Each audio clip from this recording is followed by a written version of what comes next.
નમસ્કાર વહાલા વિદ્યાર્થી મિત્રો, આજે આપણે ધોરણ 8ના હિન્દી વિષયના પાઠ નંબર 6 તૂફાનો કી ઓર ની સ્વાધ્યાય પોથીનું સંપૂર્ણ સોલ્યુશન જોઈશું। शुरू करिए प्रश्न नंबर 1। निम्नलिखित प्रश्नों के उत्तर दो दो वाक्यों में दीजिए। पहलो सवाल, ज्वार कहाँ कहाँ उठा है? उत्तर, एक ओर समुद्र में ज्वार उठा है तो दूसरी ओर कवि के हृदय में भावनाओं का ज्वार उठा है। इस प्रकार समुद्र और कवि हृदय इन दो स्थानों पर ज्वार उठा है। बीजो सवाल, सागर भी तो यह पहचाने में क्या पहचानने की बात कही गई है? उत्तर, सागर भी तो यह पहचाने इस वाक्य में मनुष्य के साहस और शक्ति की बात कही गई है। कवि कहना चाहता है कि ऐसी कोई कठिनाई नहीं है जिसका हल मनुष्य के पास न हो। तीजो सवाल, समस्या आने पर हमें क्या करना चाहिए? उत्तर, समस्या आने पर हमें भयभीत नहीं होना चाहिए, शांति और धीरज से समस्या का उचित उपाय खोजना चाहिए। चौथो सवाल, इस अंगड़ में साहस तोलो का क्या अर्थ है? उत्तर, इस अंगड़ में साहस तोलो का अर्थ है कि यह तुम्हारे साहस की परीक्षा का समय है। ऐसे कठिन समय में ही मनुष्य को अपने आप को परखने का मौका मिलता है। प्रश्न नंबर 2, निम्नलिखित प्रश्नों के उत्तर दीजिए। एमा पहलो सवाल, कवि नाविक से क्या कहता है? उत्तर, कवि नाविक से कहता है कि तुम तूफानों से मत घबराओ, तुम उनका सामना करने के लिए अपनी पतवार उन्हीं की दिशा में मोड़ दो। तुम आंधियों का सामना करके देखो कि तुम में कितनी ताकत है। तुम असीम सागर को बता दो कि मानव मिट्टी का पुतला होने पर भी तूफानी सागर से कभी हार नहीं मान सकता। अपना साहस दिखाने के ऐसे मौके बड़े भाग्य से मिलते हैं, इसलिए आज तुम तूफानी सागर से लड़ने का अवसर मत गवाओ। त्यार पछी जो बीजो सवाल, समुद्र ने कैसा रूप धारण किया है? उत्तर, समुद्र में बड़े जोर का तूफान आया है। उसे देखकर ऐसा लगता है जैसे वह जहर उगल रहा हो। समुद्र से लहरें इस प्रकार उठ रही है जैसे वे कि नाव को निगल जाएगी। तूफानी समुद्र ऐसा लग रहा है कोई नहीं कर सकता। सागर के ज्वार ने बड़ी कठिन परिस्थितियां पैदा कर दी है। तूफानी समुद्र आज अपनी असीम शक्ति दिखाने पर तुला हुआ है। उसकी लहरों ने जैसे मनुष्य को पराजित करने की ठान ली है। इस प्रकार समुद्र ने बड़ा उग्र रूप धारण किया है। तीजो सवाल, तूफानों की ओर घुमा दो नाविक निज पतवार, ऐसा कवि ने क्यों कहा है? उत्तर, तूफान कठिनाइयों का प्रतीक है। कठिनाइयों से घबराकर भागना कायरता है। कठिनाइयों का डटकर सामना करने में ही बहादुरी है। जीवन में आने वाली कठिनाइयाँ मनुष्य को बहुत कुछ सिखा देती है। उनसे हमें हमेशा आगे बढ़ने की प्रेरणा मिलती है। इसलिए कवि ने नाविक से कहा है कि तुम अपनी नाव तूफानों की ओर घुमा दो। त्यार पछी चौथो सवाल, कवि सागर को किस बात की अनुभूति करा देना चाहता है? उत्तर, कवि सागर के तूफानी स्वरूप से नहीं डरता। वह चाहता है कि नाविक भी तूफानी लहरों से भयभीत न हो।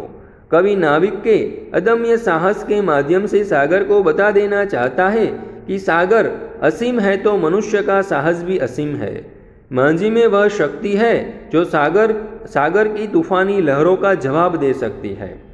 समुद्री तूफानों से मानव ने कभी हार नहीं मानी। इस प्रकार कवि सागर को इस बात की अनुभूति करा देना चाहता है कि वह कितना भी रौद्र बने, भयभीत होने वाला और हार मानने वाला नहीं है।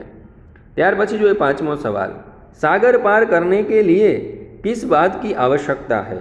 उत्तर, सागर पार करने के लिए तूफानों से न डरना जरूरी है। तूफानों से लड़ने के लिए पूरी तरह तैयार रहना चाहिए। सागर कितना भी तूफानी बने, नाविक में आत्मविश्वास की कमी नहीं होनी चाहिए। यह नहीं भूलना चाहिए कि सागर की चुनौती भाग्यवानों को ही मिलती है। इसलिए अपनी शक्ति को पहचानने के लिए सागर की चुनौती का स्वीकार करना चाहिए। इस प्रकार सागर पार करने के लिए शक्ति, साहस और आत्मविश्वास की आवश्यकता है। त्यार पछी छठो सवाल, कवि सुमन ने तूफानों की और काव्य में मनुष्य की कौन सी विशेषता की ओर इशारा किया है? उत्तर, कवि शिवमंगल सिंह सुमन कहते हैं कि मनुष्य सब कुछ कर सकता है। उसने कभी हार नहीं मानी, वह थकना नहीं जानता। जब तक उसमें सांस है तब तक वह आगे ही आगे बढ़ता रहता है। न मनुष्य के साहस की सीमा है और न उसके आत्मविश्वास की। अपने अदम्य साहस और अद्भुत आत्मविश्वास के बल पर ही उसने 7 सागर पार किए हैं। इस प्रकार प्रस्तुत कविता में कवि ने मनुष्य के अपार साहस, अथक शक्ति और गजब के आत्मविश्वास की ओर इशारा किया है। ત્યાર પછી 7મો सवाल, कवि ने मनुष्य को मुट्ठी का पुतला क्यों कहा है? उत्तर, मनुष्य धरती पर जन्म लेता है। वह मिट्टी में खेल खेल कर बड़ा होता है। मिट्टी में उत्पन्न होने वाले पदार्थों से ही मनुष्य का पालन पोषण होता है। मिट्टी उसकी माँ है। मनुष्य के मर जाने पर उसका शरीर मिट्टी में ही मिल जाता है। इस प्रकार मनुष्य अपने जन्म से लेकर मृत्यु तक मिट्टी से जुड़ा रहता है। मिट्टी से मनुष्य की इसी अभिन्नता के कारण कवि ने मनुष्य को मिट्टी का पुतला कहा है। 8मो सवाल, मांझी का हाथ कब तक नहीं रुकता है? उत्तर, समुद्र अगर शक्तिशाली है तो मिट्टी का पुतला मांझी भी कम नहीं है। उसमें अद्भुत साहस और अनोखी शक्ति है, इसलिए वह कभी थकता नहीं है। जब तक उसके शरीर में प्राण है, जब तक उसकी सांसों में चेतना है, तब तक मांझी का हाथ रुकने का नाम नहीं लेता। वह संघर्ष करना नहीं छोड़ता। इस प्रकार मांझी अपने अंतिम सांस तक कार्य करता है। ત્યાર પછી 9મો सवाल, तूफानों की ओर कविता द्वारा कवि सुमन क्या कहना चाहते हैं? उत्तर, तूफानों की ओर एक प्रेरक कविता है। इसमें कवि ने बताया है कि जिस तरह समुद्र में तूफान आते हैं उसी तरह जीवन में कठिनाइयाँ आती है। साहक नाविक की तूफानों से टक्कर ले सकता है और उन्हें जीतकर सागर पार कर सकता है। उसी तरह साहसी मनुष्य ही जीवन में आने वाली कठिनाइयों का मुकाबला कर सकता है। उसका आत्मविश्वास कठिनाइयों का हल निकाल ही लेता है। इस प्रकार प्रस्तुत कविता द्वारा कवि सुमन जीवन में सफल होने के लिए मनुष्य को शक्तिशाली और आत्मविश्वासी बनने के लिए कहना चाहते हैं। 10मो सवाल, इस कविता का भावार्थ अपने शब्द में लिखिए। उत्तर, तूफानों की ओर कविता में कवि सुमन ने बताया है कि यह संसार एक सागर है और प्रत्येक मनुष्य अपने जीवन रूपी नाव का नाविक है। संसार में तूफानों, कठिनाइयों की कमी नहीं है। मनुष्य का कर्तव्य है कि वह उन कठिनाइयों में अपना धैर्य न खोए और साहस से उनका सामना करे। कठिनाइयों में ही मनुष्य के साहस, बल और बुद्धि की परीक्षा होती है। इसलिए वह कठिनाइयों का स्वागत करे और उन पर विजय प्राप्त करे। प्रश्न नंबर 3, कविताओं को पढ़कर उसके नीचे दिए गए प्रश्नों के उत्तर दीजिए। किताबें कुछ कहना चाहती है। जो किताबों में चिड़िया चहचहाती है, किताबों में खेतियाँ लहलहाती हैं, किताबों में झरने गुनगुनाते हैं, परियों के किस्से सुनाती है, किताबों में रॉकेट का राज है, किताबों में साइंस की आवाज़ है, किताबों का कितना बड़ा संसार है, किताबों में ज्ञान की भरमार है। क्या तुम इस संसार में नहीं जाना चाहोगे? किताबें कुछ कहना चाहती है, तुम्हारे पास रहना चाहती है। उत्तर पहलो, प्रश्न के उचित विकल्प पर सही का निशान लगाइए। तो जो किताबों में कौन चहचहाता है, तो जवाब आवशे चिड़िया, तो एनी सामे खरू करिए। ત્યાર પછી ख, किताबें किसके किस्से सुनाती है, तो जवाब आवशे परियों के। ग, किताबों में किसके लहलहाने की बात है, तो जवाब आवशे खेतियों के।